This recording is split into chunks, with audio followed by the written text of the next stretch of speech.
97.1. Ticket text coming in. Tony and Ipsy. To trade Stafford now would be same old Lions. Sully and company are a bunch of lunatics. Not one of these QBs has won anything. The Lions don't even have an O-line or defense to carry them with a serviceable QB. You're a playoff contender, and you're going to do what in the playoffs exactly? Nothing. Never thought I'd see the day that Mike turned into a Stafford lover. I'm not. I'm just... Okay, guys, we started this as a conversation about the NFL draft and how confused I am about these quarterbacks. Sully came in with hot take, right?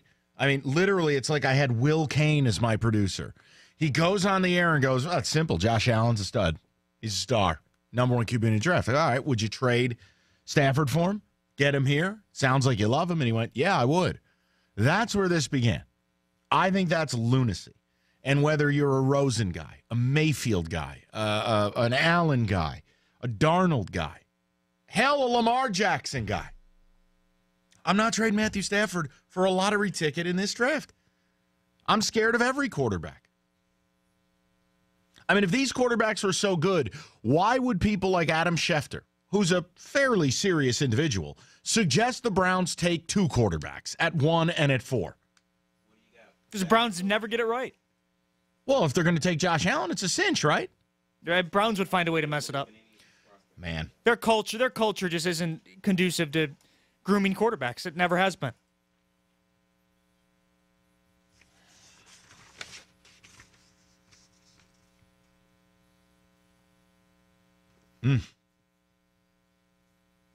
That's an interesting one. Maybe Stafford hasn't won anything because he's never had a good coach behind him. That's fair. Hell, last guy they had here, you'd have to put a mirror under his nose to see if he was breathing. What? David, what? I don't deserve that look. What, Caldwell's blank stare? I mean, you put a mirror in there, it fogs up, he's still with us. He's not here anymore. Leave the man alone. Got our hands on a lot of balls. All right, that's that. We'll go to Ray, 97.1. What's up, Ray? What's up, Mike? Talk to me. Hey, listen, I just want to put some facts out there, man. Everyone's clamoring over Stafford. I'm a big-time Stafford hater for these reasons. Everyone tries to bring up the fact that he brought us back in those games that we were losing over the last several years. But if you take a look at the teams we played against, all of those teams were teams that we were picked to beat at the beginning of the game. They had a terrible record. But because of him starting off so slowly, he had to come back in the second half to make up for his mistakes. Those are facts. He did it time in, time out. Okay, we know he hasn't beat any team over 500. So here's what I want to say. He's had ample amount of times to win big-time games to get us in the playoffs. This past year, 3 years ago, we had the Sioux defense when it was so tough. He did not win the big game. So you keep saying he's a top 10 quarterback. So what? Let's start this over. Take all that money that you spent, put it on the defense, put it on the offensive line, and I would take 2 steps back, Mike, to move 3 steps forward. We keep sitting in the sand, this quicksand, and you guys keep bragging about him, about how good he is, and he hasn't beat anyone. Can someone get that in their head? So we're going to go another 5 years with him. And here's my last question. If we do not win next year, if we do not make it to the playoffs, we end up 6-10. What do you do with Stafford then? What's going to be the excuse? Because he has never given any money back to try to make the team better. So those are things that you think a league would try to do, like Brady does all the time. Oh, please. Brady's already got a fistful of rings. You can't compare the two. Well, you can. It's simple. He got the rings because he was able to give money back so they can go get some people on their team to build a unit around him. That's what he did. Stop it, Ray. Stop it, Ray. But isn't that a fact? Tom Brady was winning before he got his major contract in the first place. Listen. His wife makes more money than him. $50 million. It does matter. You're missing the point. Stafford had all this money. Why has he not come back and say, hey, you're right, Ray. Let me give some money back? Okay, David, your turn. Give some money back. Yeah, Do you give money back on your job? I don't think so, buddy. Hell no. That doesn't happen. Come on. If Brady and Stafford in totally different positions, Brady can do it. Stafford's not doing it, and he shouldn't do it. No. Not one player should give money back. I feel like I'm in outer space today, David. I can't believe this is happening. Yeah, I'm with David on that. Between that and whatever these bizarro clandestine meetings that Gores and Van Gundy are having, I'll tell you, this is quite a world. Yeah, by the way, Gores and SVG will have a series of meetings. Bro, it don't take a series to put somebody in the trunk of your car and drive them out of town, okay? What is this series of meetings? What is this, Office Space? Now, Stan, what is it you say you do here? We got to get into that a little later. I really can't figure out anything about the Detroit Pistons. A series of meetings all week. What is there to talk about? Stan, you blow, man. I'm watching this Donovan Mitchell kid. You could have taken him. Stan, you're killing me. Get the hell out of my estate. Like, come on. It's interesting, actually, like a pros and cons list. Yeah. But let's say for a second that you were sent in the room to support Stan. What would you say? Can I leave? Well, listen, I mean, we've done lots of good things. Really? Like what? Can I have a glass of water? I gotta go to the bathroom. Can you imagine Gores sitting there with like a crayon and a placemat, and he's like, now, Stan, what would you say you've done right?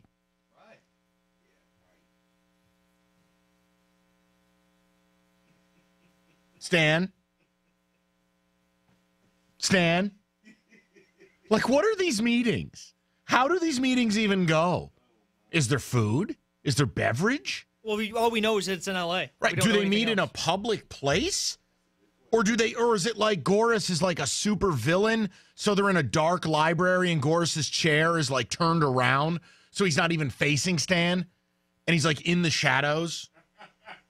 Hello, Stan. Not facing him. Right. He just turns his back to him, and there's all like mahogany walls and rich leather-bound books. Is that how this goes? Or do they go to like a trendy bistro outside and just Stan is just sweating? I mean, it's like 85. Stan's worried about his gig. The sun, Gores sits in the shade. He puts poor Stan in the hot lamp. How does it go?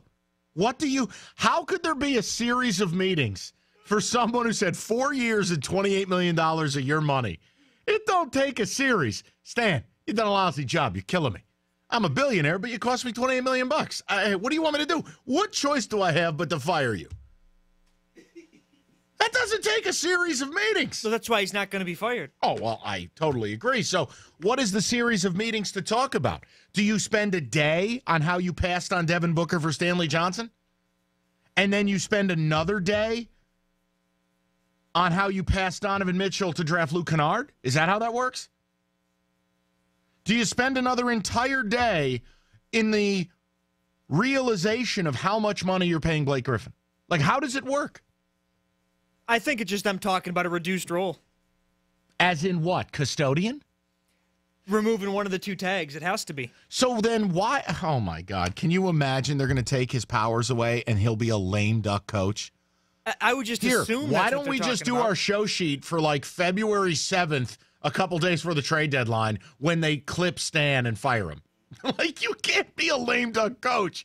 Who the hell's going to run this thing and go, yeah, let me keep this dude around who put this doo-doo roster together that I'm stuck with? What, are you nuts?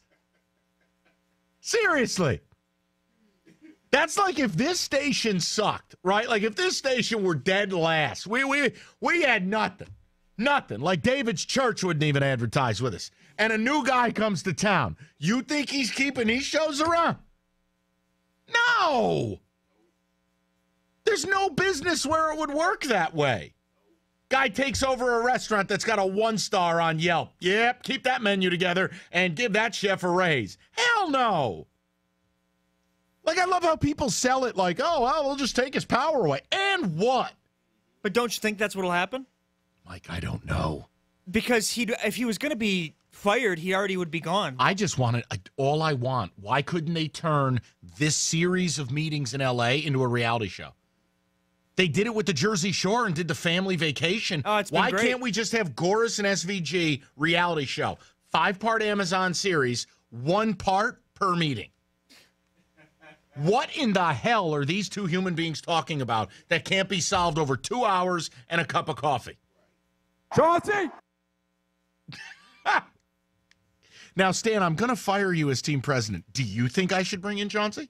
I mean, what do you talk about? Well, think about it, though. If he was going to be fired completely, A, the meeting would have already happened by now because the season's already been over for a couple weeks. I told you he wasn't getting fired. And B, if that was going to happen, it'd be a meeting. It wouldn't be a series of meetings. So I think there's only two options. Although it would be a boss move for Gores to meet with him like 5 times in a week, really sweat him out, and then at the end of it, put him out of his misery. Either he's going to be completely back or he's going to be one of 2 roles. Which role? I would assume he'd keep the coach role, not the GM.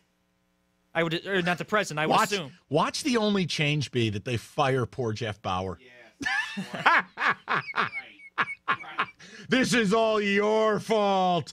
But I don't have any decision-making power. Get out. Can you imagine? Poor Bauer. All the guy does is do what Stan tells him to do, answers a few phone calls, tries to work hard, support his family. It's your fault. Wait a minute. I wanted Donovan Mitchell. Get out. Wow. I just want to know what the series of meetings is. I don't know why there is. Meeting started late last night. So what was last night? Dinner night? Would tonight be like club night? You know, like Club going up on Tuesday. Is tomorrow going to be an afternoon in Napa? Like what exactly do you take days to meet about? I have no idea. It has to be just the role, his role moving forward, because he'd be gone by now if that was Gore's decision. I find great humor in it.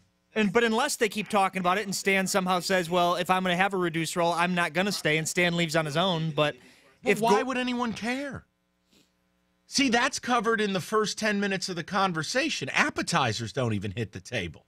Stan, here's the deal. You're losing one of your titles. No, I'm not. I quit. All right, check, please. You'll never create a scenario where I don't end this meeting in 10 minutes. Go ahead. That's true, too. Try another one. Tell me give me another scenario. I'll show you how to end the meeting. Go ahead, watch. Stan, we really need to talk about these personnel decisions you've made. They haven't been good. Okay, yeah, I know. They've been terrible. Next. That's why I just want you to coach. I don't want you to be GM anymore. I quit.